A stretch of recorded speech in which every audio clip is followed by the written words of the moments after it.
Hi అండి, welcome to our channel. ఇవాల్టి వీడియోలో ఎన్నో ఆరోగ్య ప్రయోజనాలు ఉండేటటువంటి పెద్ద ఉసిరికాయలతోటి బటర్ మిల్క్ చేసి చూపిస్తాను.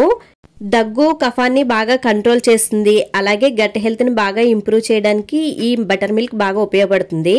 ఇక రండి స్టార్ట్ చేద్దాం. ముందుగా ఒక కప్పుడు చిక్కటి పెరుగుని తీసుకోండి.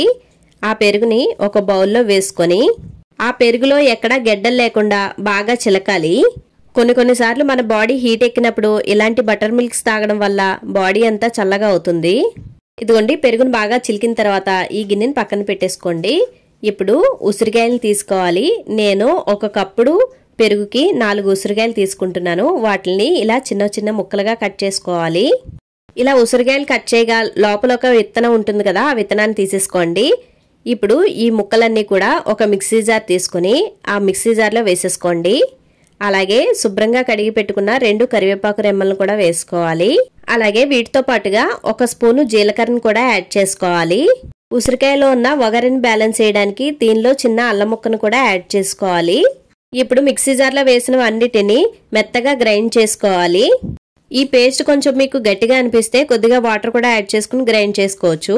ఇదిగోండి, ఇలా పేస్ట్ రెడీ చేసుకున్నాం కదా. ముందుగా చిలికి పెట్టుకున్న పెరుగులో ఈ పేస్ట్ని వేసేసుకోవాలి. ఇప్పుడు ఆ పెరుగులో మీకు ఎన్ని వాటర్ కావాలనుకుంటే అన్ని వాటర్ కలుపుకోవచ్చు. దీనిలో కొలత అయితే ఏమీ లేదు. ఇలా వాటర్తో పాటుగా మీ రుచికి సరిపడా ఉప్పు వేసుకోవాలి. అలాగే ఒక చిటికెడు మిరియాల పౌడర్ కూడా వేసుకోవాలి. మిరియాలు కావాలనుకుంటే మీరు ఉసిరికాయలతో పాటు గ్రైండ్ చేసుకోవచ్చు. నేనైతే ఇలా పౌడర్ వేసుకున్నాను. ఇప్పుడు మొత్తం అన్ని కూడా బాగా కలిసేలాగా ఒకసారి కలుపుకోండి. వీడియోలో చూపిస్తున్నట్లుగా నేనైతే ఇలాగా వాటరు నాకు సరిపడా వేసుకున్నాను. సో మీకు సరిపడా మీరు వాటర్ వేసుకుని మీరు సర్వ్ చేసుకోవచ్చు. ఫైనల్గా మన ఆమ్లా బటర్ మిల్క్ అయితే రెడీ అయిపోయింది. ఇక హ్యాపీగా గ్లాసుల్లో సర్వ్ చేసేసుకోవడమే. కొన్ని ఫుడ్స్ హెల్త్ బెనిఫిట్స్ ఉన్నాయి కదా అని రెగ్యులర్గా తీసుకోకూడదండి. అలా రెగ్యులర్గా తీసుకోవడం వల్ల కొన్ని సైడ్ ఎఫెక్ట్స్ అయితే వస్తూ ఉంటాయి. ఒక్కొక్కరి బాడీ ఒక్కో తీరులో ఉంటుంది కాబట్టి వాళ్ళ బాడీకి తగ్గట్టుగా ఫుడ్ తీసుకుంటే సరిపోతుంది. అలా అని ఏది ఎక్కువ తీసుకోకూడదు, ఏది తక్కువగా తీసుకోకూడదు, బ్యాలెన్స్డ్గా ఉండాలి.